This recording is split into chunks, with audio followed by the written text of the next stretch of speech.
Assalamualaikum, saya Zairani dan saya akan membimbing anda, ibu, ayah, guru, macam mana cara nak mengajar anak membaca Jawi.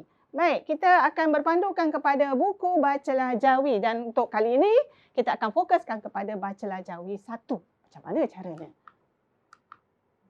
Okey, sebelum tu ada 3 perkara. 3 perkara yang ibu bapa, guru wajib tahu. Dia ada yang sunat dia, yang harus dia pun ada je. Tapi yang dalam video kali ini kita bagi tahu yang wajib saja. Okey, apa dia perkara yang wajib ibu ayah tahu? Iaitu dalam buku Bacalah Jawi 1 dan 2 ni, kita fokuskan kepada mengajar anak huruf-huruf yang kita kata dekat dalam hati dia. Dekat dalam hati. Apa maksudnya tu? Ialah huruf-huruf yang ada dalam kelompok kata Melayu jati. Apa maksudnya? Maksudnya huruf sad, dha, ta, za tu tak ada. Bukan dalam Bacalah Jawi 1 dan 2. Ya? Tapi dia duduk dalam Bacalah Jawi 3. Kemudian baru kita ajar. Okey, so apa dia hurufnya? Ini dia. Tak banyak pun, sikit je. Jadi apa yang kata susah? Tak susahlah. Sikit je. Alif, ba, ta, ninya, semua tak ada yang huruf-huruf yang susah-susah. Semua huruf yang memang ada dalam percakapan kita sehari-hari. Okey. Kemudian yang kedua ialah kata kunci. Untuk Bacalah Jawi. Bacalah Jawi je. Okey. Bacalah Jawi kita gunakan pendekatan kata kunci. Apa maksudnya? Apa maksud kata kunci itulah? Iaitu, kalau biasa kan kita ajar anak membaca yang ada dalam pasaran lah. Biasanya dia akan ajar terus kepada huruf ataupun bunyinya, satu-satu huruf tu. Tapi tak, bagi Bacalah Jawi, kita perkenalkan satu kata kunci dulu. Kata kunci tu maksudnya dia mungkin dalam bentuk perkataan ataupun rangkai kata. Okey, contoh Ani bawa bunga. Itu ialah kata kunci. Ni contoh dia kata kunci Ani bawa bunga tu kata kunci lah. Ikan tepi titi tu kata kunci lagi. Ular suka susu pun kata kunci. Daripada kata kunci ni baru kita perkenalkan satu-satu huruf. Kita fokuskan kepada satu-satu huruf. Okey. Kenapa kita perkenalkan kata kunci tu? Sebab kata kunci ni dia penting.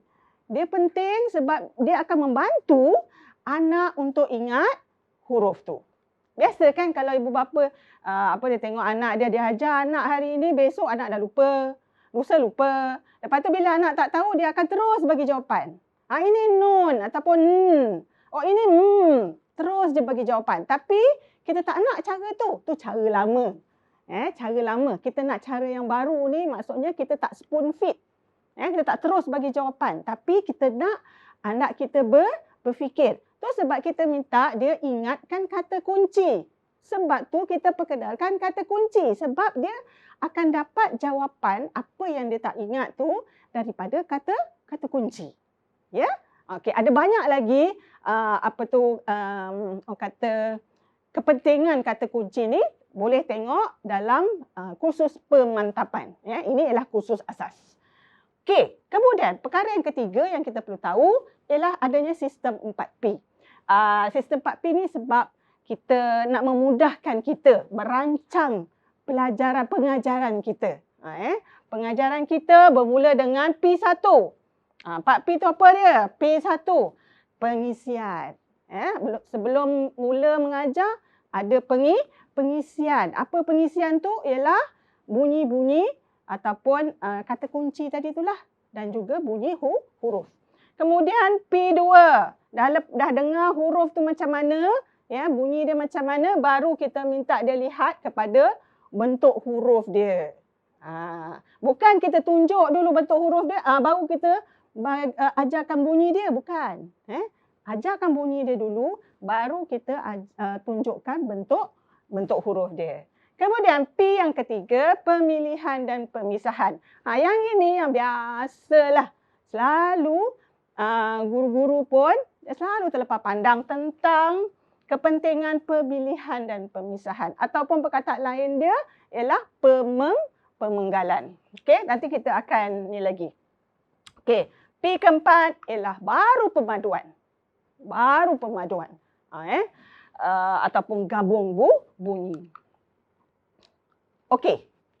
So, kita nak mula, tapi sebelum tu kita tengok apa tu bunyi vokal dulu.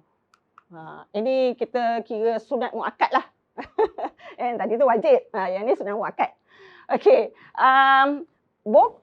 Bunyi vokal, dia dalam bahasa Melayu, sebab Jawi ni kan kita ajar nak membaca dalam bahasa Melayu kan. Okey, bahasa Melayu bunyi dia ada 6 bunyi vokal. A, I, U, E, O. Ini dia ialah huruf dalam padanan dalam huruf Jawi. Ada 3 saja padanan dia, iaitu huruf alif, waw dan juga ya. Okay, ini huruf vokal. Dan untuk bacalah Jawi 1, kita fokuskan kepada 3 ni saja dulu. Ya? Tak nak ajar banyak-banyak sangat. Nanti kan budak keliru. Sebab kan bunyi ada yang dekat-dekat kan? E dengan A dekat, U dengan O pun dekat. Jadi, untuk anak yang kecil ni, kita fokuskan kepada yang kontras saja. A, I, U. Okey, kita tengok ni. Okey, kalau dalam halaman 2 ni, dia mulalah ni, nak ajar baca ni. Ajar Jawi So, sebelum kita ajar ni, kita dah ada pengajaran dia. Apa pengajaran dia? Iaitu P1 tadilah. Pengisian. Okey? Pengisian. Okey, macam mana cara nak ajar pengisian? Jangan tunjuk lagi buku. Tak payah tunjuk buku lagi. Ya? Tapi kita ajar anak sebut kata kunci tu. Ani, bawa, bunga. Ani, bawa, bunga. Sampai anak tu dia boleh ingat dan dia boleh sebut dengan baik. Jangan Ani bawa bunga. Tak nak. Ani bawa bunga. Orang KL. Kan? Tak nak. Sebut kena jelas. Ani bawa bunga. Sebab daripada Ani bawa bunga tu sebenarnya kita nak ajar bunyi A. Jadi kena selaras lah. Ani bawa bunga. A. Betul tak? Kalau Ani bawa bunga tak selaras dah. Okey? Okey. Selepas tu baru kita tunjuk. Okey, yang tadi tu ada macam mana cara nak ajar kata kunci tu, sama ada dengan bernyanyi ke, dengan bercerita ke, bermain. Tu semua saya ada ajarkan dalam kursus pemantapan. Kalau nak tahu lebih detail tentang cara nak mengajar kata kunci tu, boleh tengok dalam kursus pemantapan. Tapi untuk yang kursus asas ni, yang penting anak, objektif dia ialah anak dia ingat kata kunci tu dan juga dia boleh sebut dengan betul. Okey? Alright. Yang kedua, baru kita tunjuk. Ni. Ani bawa bunga. Anak dah dengar dah. Ani bawa bunga. Okey, selepas tu baru kita tunjuk gambar. Itu dah masuk kepada P kedua, iaitu pengamatan. Dah ada dah lah benda yang dia nak tengok. Tadi dengar aja. Okey, ini dia Ani bawa bunga. Dari dalam orang kata dalam bentuk gambar. Tapi selepas tu kita tunjuk Ani bawa bunga. Okey, dalam bentuk tulisan. Okey. Anak tu dia cam saja, dia tak ada pun tahu satu-satu ni. Cumanya dia cam saja. Dia nampak ni, dia tahu nah ini Ani bawa bunga secara keseluruhan. Kemudian P ketiga, pilih dan pisah.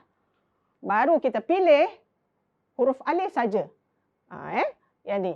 Inilah dia rupanya di depan, tengah dan belakang. Tu sebab pentingnya kata kunci. Sebab daripada kata kunci dah nampak dah. Sebab dia huruf bersambung kan?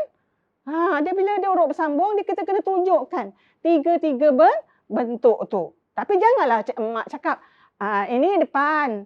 Yang ni dekat tengah. Yang ni kat belakang. Tak payah. Tak payah. Secara natural sahaja. Okey. Ani bawa bunga. Lepas tu suruh anak sebut yang merah sahaja. Sebut yang merah saja. A, A, A, A, A, A. Nampak? Okey, itu dah berapa kali dah. Okey, selepas itu barulah okey, ni tadi. Nampak ni halaman yang penuhnya, halaman yang penuhnya. Okey, mula-mula ni ada QR code, boleh nyanyi, ada lagu dalam tu. Okey, ni bawa bunga. Okey kan? Dari situ pun anak dah boleh orang kata hafal. Okey? Anak dah boleh hafal, dah boleh sebut dengan betul. Bila menyanyi selalu tu. Okey, lepas tu dia tunjukkan gambar Ani bawa bunga, ni Ani bawa bunga. Selepas tu baru tunjukkan dekat tulisan ni Ani bawa bunga. Selepas tu baru suruh anak sebut, tunjuk dan sebutkan satu-satu. A, dan seterusnya. Okey, sampai ke huruf yang tunggal. Okey. Alright. Ni apa pula? Ni saya bocorkan sikit. Ini daripada kursus pemantapan sepatutnya. Ini adalah teknik. Satu teknik yang boleh kita gunakan untuk selain daripada kata kunci tadi, teknik yang boleh nak ingatkan anak kepada bunyi A. Bila kita sebut bunyi A tadi tu, tentunya mulut kita buka besar. Kan? Mulut buka besar. Tapi kalau ni ikan tepi titi. Nampak? Bila kita sebut ikan tepi titi, mulut kita macam mana? Kan? Dia macam sengih tu kan? So, mulut pun kena sengih. I. Begitu juga dengan satu lagi, iaitu ular suka susu. Moncongkan mulut. Kan? Kita moncongkan mulut. Ini bukan wow ya. Tak payah ajar anak ni wow. Ataupun nak ajar ni wow. Bunyi dia tak payah. Kita bagi yang mudah je bagi anak. Yang ringkas saja. Seringkas-ringkasnya. U, A, I. Cukup. Tak payah ni alif ke, ni ya ke, tak payah. Bukan tak nak ajar dia tu nama huruf tu. Tapi kemudianlah. Yang penting kita nak anak kita boleh baca kan. Jadi, yang mudah je. Kalau yang U ni, kita suruh dia moncongkan mulut. Baik, itu untuk pengenalan kepada kata bunyi vokal. Bunyi vokal. Pengenalan kepada kata kunci. Kemudian, pilih dan pisah. Kemudian kita perkenalkan bentuk yang berbeza dan juga huruf tunggal. Ikuti seterusnya untuk langkah-langkah yang lain pula.